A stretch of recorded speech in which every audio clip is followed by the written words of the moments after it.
Chapter 7 કણોના તંત્રો અને ચાક ગતિમાં સ્થિર અક્ષને અનુલક્ષીને ચાક ગતિનું ગતિશાસ્ત્ર એમાં ટોર્ક પર જે કાર્ય થતું હતું એ કાર્યનું સૂત્ર અને પાવરનું સૂત્ર મેળવી લીધું હતું. ટોર્કનું સૂત્ર શું મેળવ્યું હતું? તો ટાઉ બરાબર tau one plus tau two up to tau N સુધી હોય તો dw is equal to tau D theta એવું મેળવી લીધું હતું. પરંતુ તેના માટે જો કુલ બાહ્ય ટોર્ક લાગતું હોય ત્યારે તેનું પાવરનું સૂત્ર મેળવતા હતા. તો પાવરનું સૂત્ર શું આવતું હતું? તો P બરાબર ટાઉ ઓમેગા આવતું હતું. હવે આપણે શું વાત કરવાની છે? તો ટોર્ક અને જડત્વની ચાક માત્રા વચ્ચેનો સંબંધ. ટોર્ક અને જડત્વની ચાક માત્રાનો સંબંધ મેળવવાનો આવે ત્યારે દ્રઢ પદાર્થ જે છે આપણો તે દ્રઢ પદાર્થની ચાક ગતિ ઉર્જા કેટલી થાય? ચાક ગતિ ઉર્જા, રેખીય ગતિ ઉર્જા કેટલી થાય? આપણે એમ કહી દો કે બરાબર 1/2 mv² થાય. બરાબર. તેવી જ રીતે જો ચાક ગતિ ઉર્જા લખવી હોય તો કે બરાબર 1/2 તો 1/2 જ રહેશે.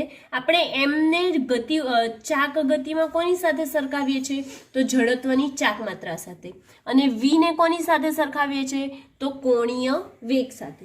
માટે દ્રઢ પદાર્થની ચાક ગતિ ઉર્જા કે બરાબર 1/2 I ઓમેગા સ્ક્વેર થાય છે. બરાબર.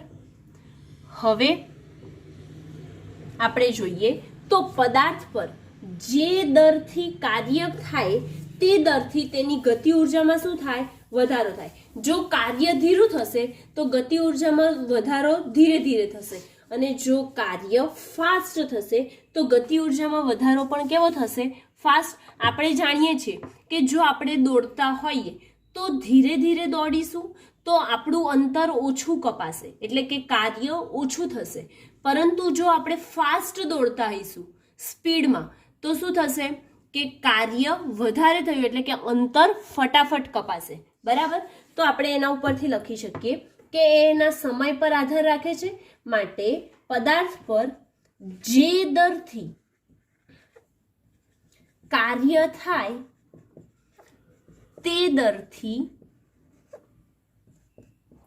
ગતિ ઉર્જા વધે છે.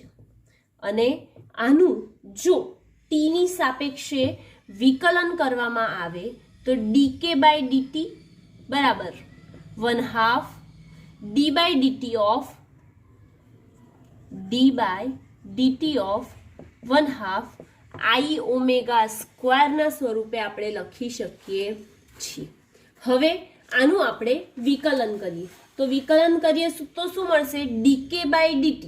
dk બાય dt એટલે શું થઈ જશે? તેનો પાવર. બરાબર. માટે dk બાય dt બરાબર આપણે શું લખીશું? Power p. p બરાબર 1/2 નું વિકલન થાય કોઈ દિવસ? ના થાય. અહીં જો તમારે લખવું હોય તો લખી શકો કે વિકલન કરતા. બરાબર. હવે 1/2 નું વિકલન ના થાય તો 1/2 m નો m. I નું વિકલન થાય? નહીં થાય, કેમ કે એ કેવી છે? જડત્વની ચાક માત્રા, એના ઉપર કોઈ અસર નહીં થાય. માટે I નું વિકલન થતું નથી. અને હવે આવ્યો ઓમેગા સ્ક્વેર. તો ઓમેગા સ્ક્વેરનું વિકલન શું થશે? જે ઘાત છે ઓમેગા સ્ક્વેર એટલે કે જે ઘાત છે એ આગળ આવશે અને એક ઘાત ઓછી થાય તો બે માંથી એક જાય તો કેટલી રહે? એક ઘાત રહે. માટે 2 ઓમેગા અને D omega by DT. T ની સાપેક્ષે તો બાકી રહ્યું ને, માટે ડી ઓમેગા બાય ડીટી એવું લખી શકાય. ઓકે. હવે પી બરાબર હાફ તો કેન્સલ થઈ ગયા અને ડી ઓમેગા બાય ડીટી એટલે આપણે કશું જોઈ ગયા હતા. શું થાય? કોણીય વેગ છેદમાં તેનો સમય દર એટલે શું થાય? કોણીય પ્રવેગ. માટે આપણે ડી ઓમેગા બાય ડીટી ની જગ્યાએ શું મૂકીશું? આલ્ફા. તેથી P બરાબર I ઓમેગા આલ્ફા. હવે P બરાબર I ઓમેગા આલ્ફા આવ્યું તો P બરાબરનું સૂત્ર પણ આપણે ટોર્કનું જે કાર્ય થતું હતું, ટોર્ક વડે કાર્ય થતું હતું એનામાં જોઈ ગયા હતા. પાવરનું સૂત્ર. પાવરનું સૂત્ર શું આવતું હતું? ટાઉ ઓમેગા આવતું હતું. બરાબર. તો ટાઉ ઓમેગા મૂકીએ તો હવે આ બંને સમીકરણને સરખાવી. ધારો કે આ મારું સમીકરણ 1 છે અને આ સમીકરણ 2 છે. તો સમીકરણ 1 અને સમીકરણ 2 ને સરખાવતા, તેથી આઈ ઓમેગા આલ્ફા બરાબર શું થઈ જશે? Tau omega. ઓમેગા ઓમેગા સામસામેથી કેન્સલ, તેથી ટાઉ બરાબર શું મળ્યું આપણને? આઈ આલ્ફા મળ્યું. હવે આ જે ટાઉ બરાબર આઈ આલ્ફા મળે છે, જે ચાક ગતિ માટે ન્યૂટનની ગતિનો બીજો નિયમ છે. આ ન્યૂટનની ગતિનો બીજો નિયમ છે, પણ કોના માટે? જ્યારે પદાર્થ ચાક ગતિમાં હોય ત્યારે. અને રેખીય ગતિ માટેનો ન્યૂટનની ગતિનો નિયમ કયો છે? F બરાબર ma છે. બરાબર. તો આ બંને એકબીજા જોડે સામ્યતા ધરાવે છે એવું કહી શકાય. આલ્ફા અહીંયા a, અહીંયા આઈ, અહીંયા એમ અને અહીંયા ટાઉ, તો એનું બળ બરાબર માટે એકબીજા સાથે સામ્યતા ધરાવે છે. અને આ સમીકરણ પરથી આપણે લખી શકાય કે આલ્ફા બરાબર ટાઉના છેદમાં આઈ, કોણીય પ્રવેગ બરાબર ટોર્ક છેદમાં જડત્વની ચાક માત્રા.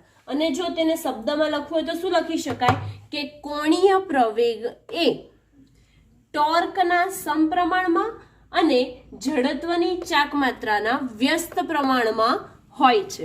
બરાબર. એટલે કે ટોર્ક અને જડત્વની ચાક માત્રાનો સંબંધ આપણે અહીંયા મેળવી લીધો. ઓકે. સ્થિર અક્ષને અનુલક્ષીને ચાક ગતિની કિસ્સામાં કોણીય વેગમાન. આના પહેલા આપણે જે સ્થિર અક્ષને અનુલક્ષીને ટોર્ક અને જડત્વની ચાક માત્રા વચ્ચેના સંબંધ આપણે મેળવી લીધા હતા. બરાબર. હવે સ્થિર અક્ષને અનુલક્ષીને ચાક ગતિના કિસ્સામાં શું મેળવવાનું છે? કોણીય વેગમાન. બરાબર. કોણીય વેગમાનને પહેલા આપણે શેનાથી દર્શાવીએ એ આપણે ભણી ગયા છે. શેનાથી દર્શાવીએ છીએ? L થી દર્શાવવામાં આવે છે. બરાબર. જો દ્રઢ વસ્તુના કોઈ એક કણનું કોણીય વેગમાન સ્થિર અક્ષ, આપણે ભ્રમણાક્ષ લઈએ છીએ. બરાબર. તો સ્થિર અક્ષ હોય છે, કઈ હોય છે? Z અક્ષ હોય છે. તો ધારો કે આપણે અહીંયા પણ એવું જ ધારી લઈએ કે દ્રઢ વસ્તુના કોઈ એક કણનું કોણીય વેગમાન સ્થિર Z અક્ષની દિશામાં છે. જો સ્થિર Z અક્ષની દિશામાં હોય તો હમણાં આપણે સપોઝ કરીએ છીએ કે L બરાબર R ક્રોસ P. બરાબર. L બરાબર R ક્રોસ P હોય તો દ્રઢ વસ્તુને અનુલક્ષીને જો એ ભ્રમણાક્ષ પર એની ભ્રમણ કક્ષામાં ગતિ કરતો હોય તો એવા સપોઝ n કણ છે. આપણે કેટલા કણ માટે લીધું? અહીંયા એક કણ માટે લીધું. પરંતુ જો એવા n કણો હોય તો n કણ માટે લેવું પડે. તો દ્રઢ વસ્તુને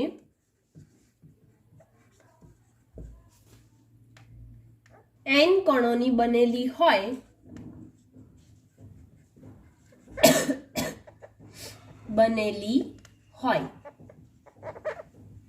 તો બધા કણોના કોણીય વેગમાન નો સદિશ સરવાળો કરવાથી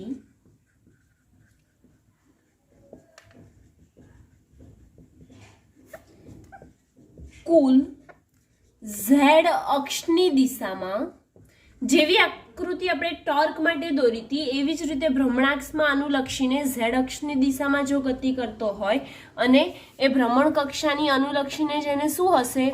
એનો રેખીય વેગ હશે. બરાબર. અને એનો કોણીય વેગ એ જે કક્ષા હોય એને લંબ હશે. ઓકે.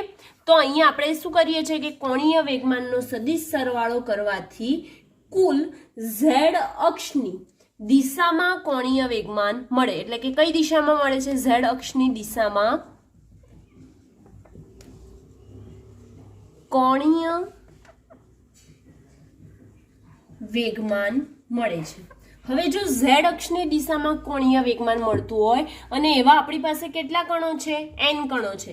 માટે LZ બરાબર શું થઈ જશે L1 plus L2 up to ક્યાં સુધી જઈશું n કણો છે માટે Ln સુધી બરાબર પણ આવા n કણો છે આ એક કણ માટે લીધું હતું હવે આવા n કણો છે તો આપણે બધાની કિંમત આમાં મૂકીએ બરાબર તેથી સદિશ Lz બરાબર R1 ક્રોસ P1 પ્લસ આ L2 છે માટે શું થઈ જશે R2 તો R2 cross P2 up to ક્યાં સુધી જવાનું છે Rn ક્રોસ Pn સુધી અને આ બધાની દિશા હશે તો એ જે એને લંબ હશે એ દિશામાં એમને જવાનું હવે R1 P1 R2 P2 Rn Pn સુધી જઈએ છે તો આ બધાને અલગ અલગ તો લખાય ના તો અલગ અલગ ના લખાય એના માટે આપણે શું લઈ લઈએ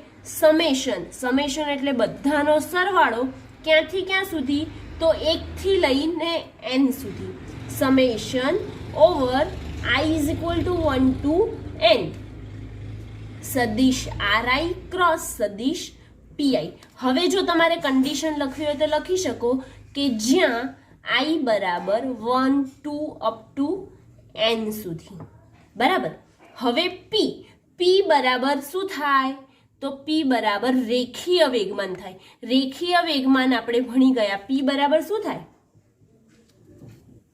m સદિશ v થાય બરાબર તો આપણે P બરાબર m સદિશ v થાય એ કિંમત આપણે આ સમીકરણમાં મૂકીએ તો શું મળશે આપણને સદિશ Lz બરાબર summation I is equal to 1 to n સદિશ Ri as it is cross mi સદિશ vi થાય બરાબર તો સદિશ Ri ક્રોસ mi સદિશ vi મળે છે અને એના ઉપરથી આપણને vi ની કિંમત બી મળે છે vi ની કિંમત શું હોય છે તો v બરાબર r ઓમેગા આવું ભણી ગયા આગળ કે રેખીય વેગમાન અને કોણીય વેગમાન વચ્ચેનો સંબંધ v બરાબર r ઓમેગા પરંતુ અહીંયા i છે માટે vi બરાબર ri ઓમેગા સ્વરૂપે આપણે લખી શકીએ છીએ તો હવે આપણે એને લખીએ તેથી સદિશ Lz બરાબર summation I is equal to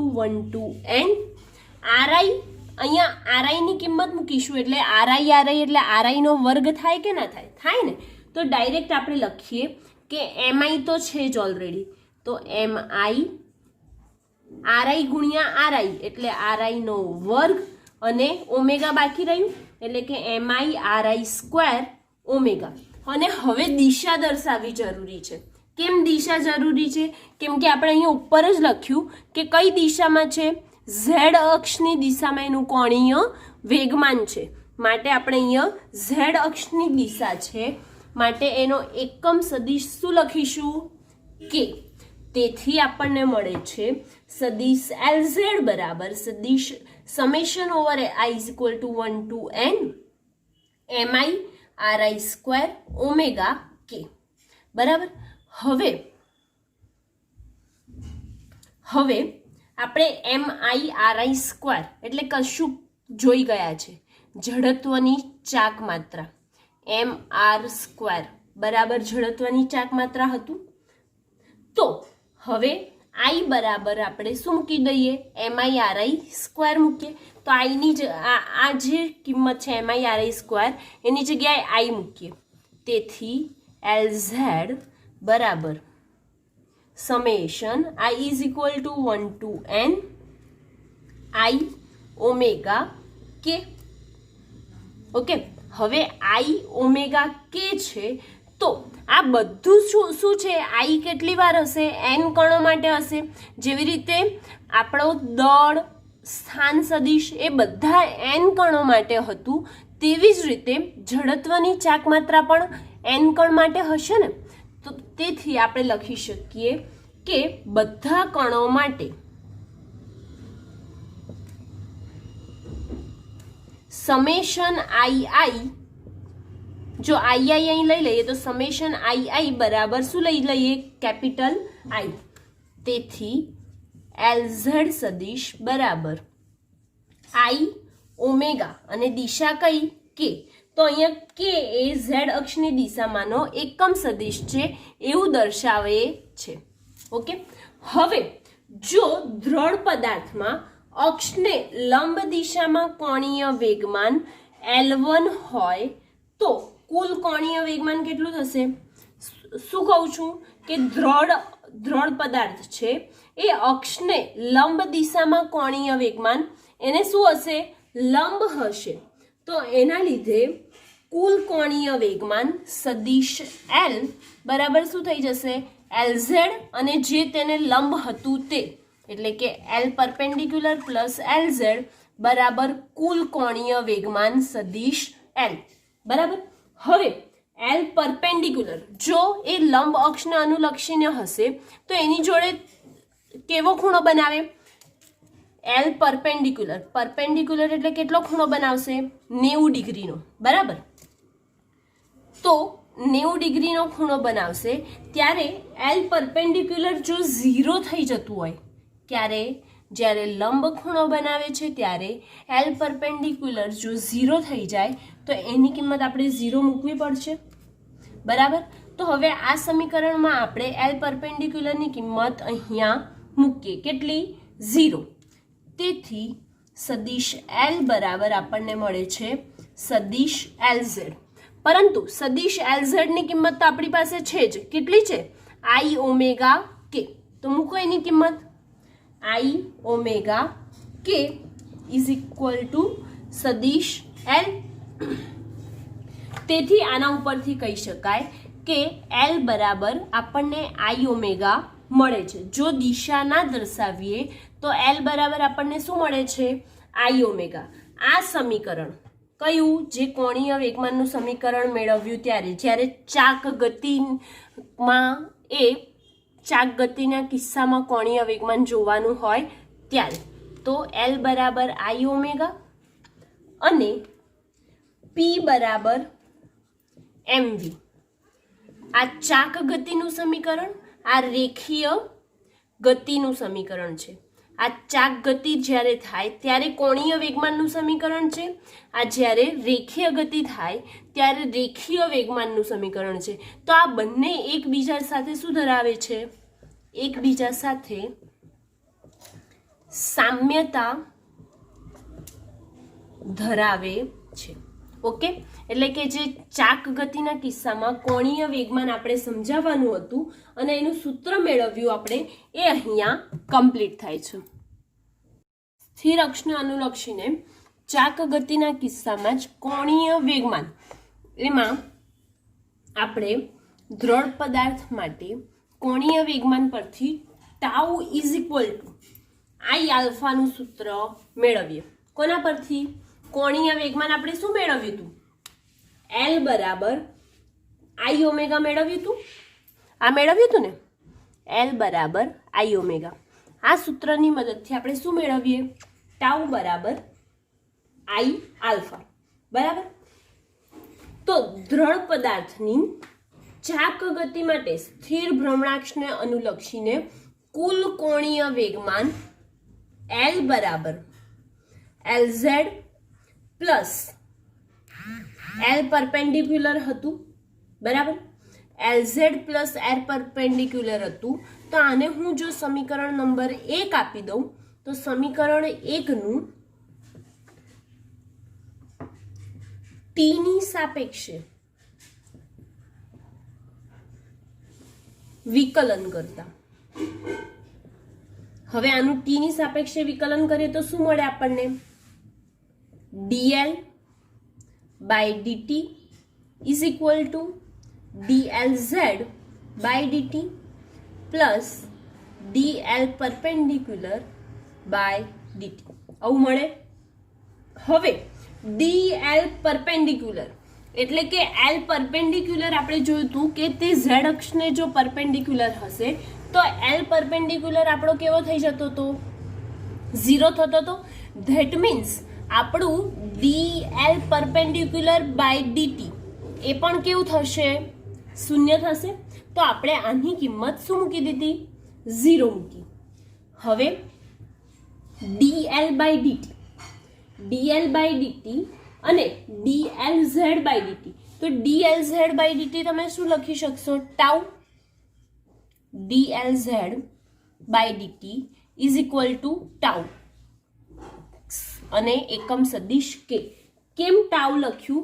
કેમ કે જે દિશામાં આપણો સ્થિર ભ્રમણાંક છે એ જ દિશામાં આપણને ટોર્ક મળે છે, માટે આપણે dLz/dt બરાબર શું લખી દીધું? ટાઉ. તેથી dL/dt is equal two dLz/dt બચ્યું આપણી પાસે. હવે dLz ની કિંમત અહીંયાથી મૂકીએ આપણે તો શું મળે? dL/dt is equal to tau સદિશ કે, એટલે કે એકમ સદિશ કે મળ્યું. હવે જે dL/dt is equal to tau કે મળે છે એની જગ્યાએ LZ બરાબર પણ આપણે જોઈ ગયા હતા. શું જોઈ ગયા હતા? કે સદિશ LZ બરાબર I ઓમેગા અને એકમ સદિશ કે, કેમ કે Z દિશામાંનો છે માટે એકમ સદિશ કે, આવું જોઈ ગયા હતા. તો હવે જે LZ છે એટલે કે LZ ની જગ્યાએ L બરાબર પણ I ઓમેગા થાય કે ના થાય? અહીં આપણે ઉપર લખ્યું જ છે, તો L બરાબર જે I ઓમેગા થાય છે એની કિંમત આપણે આ જગ્યાએ મૂકીએ. ઓકે, તો શું થઈ જશે? d/dt of I omega is equal to tau કે. હવે હમણાં કે ને કાઢી દઈએ. જો આપણે કે ને કાઢી દઈએ, શું છે કે આપણો એકમ સદિશ છે, તો કે ને કાઢી દઈએ તો શું થશે? ખાલી તેનું મૂલ્ય મળશે, તેની દિશા દર્શાવે નહીં. તો હમણાં માટે આપણે કે ને કાઢી દઈએ, એટલે કે આના પછીના સ્ટેપમાં કે ને આપણે શું કરી દઈશું? કાઢી દઈશું. ખાલી આપણને તો મૂલ્ય મેળવવું છે ને અહીંયા, ટાઉ બરાબર I આલ્ફા. ઓકે, તો કરીએ આપણે. I નું વિકલન થતું નથી, જડત્વની ચાકમાત્રાનું વિકલન થતું નથી t ની સાપેક્ષે, માટે I ને બહાર કાઢી લીધો અચળને, અને d omega by dt is equal to શું મળ્યું આપણને? ટાઉ. અને જો તમને અહીં લખવા ઈચ્છો તો લખી શકો કે આ ખાલી આપણને મૂલ્ય મળ્યું, આ દિશા દર્શાવતું નથી. તેથી d ઓમેગા બાય dt આપણે ભણી ગયા. d ઓમેગા બાય dt એટલે શું થાય? કોણીય વેગ છેદમાં લાગતો સમય, એટલે કોણીય પ્રવેગ થાય. તો આપણે કિંમત મૂકીએ કે I into alpha is equal to tau. તેથી tau is equal to I alpha આપણને મળે છે. તો કોણીય વેગમાન જે હતું કોણીય વેગમાન, એના પરથી આપણે શું મેળવ્યું? I આલ્ફા, એટલે કે કોણીય પ્રવેગ ગુણ્યા જડત્વની ચાકમાત્રા આપણે મેળવી. બરાબર. તો જો તેને અદિશ સ્વરૂપે લખવું હોય તો આ રીતે લખી શકાય, અને જો તેને સદિશ સ્વરૂપે લખવું હોય તો બધાની શું દર્શાવવી પડશે? દિશા દર્શાવવી પડશે. બરાબર. જો તેને સદિશ સ્વરૂપે લખવું હોય તો આ રીતે લખી શકાય. અને કોની જોડે સામ્યતા ધરાવે છે? રેખીય ગતિનું સમીકરણ જે છે F બરાબર mm, ન્યૂટનની ગતિનું બીજા નિયમનું સૂત્ર F બરાબર ma જોડે tau is equal to I alpha સામ્યતા ધરાવે છે. ઓકે, આમ જે કોણીય વેગમાન પરથી tau is equal to I alpha મેળવવાનું હતું એ અહીંયા કમ્પ્લીટ થાય છે.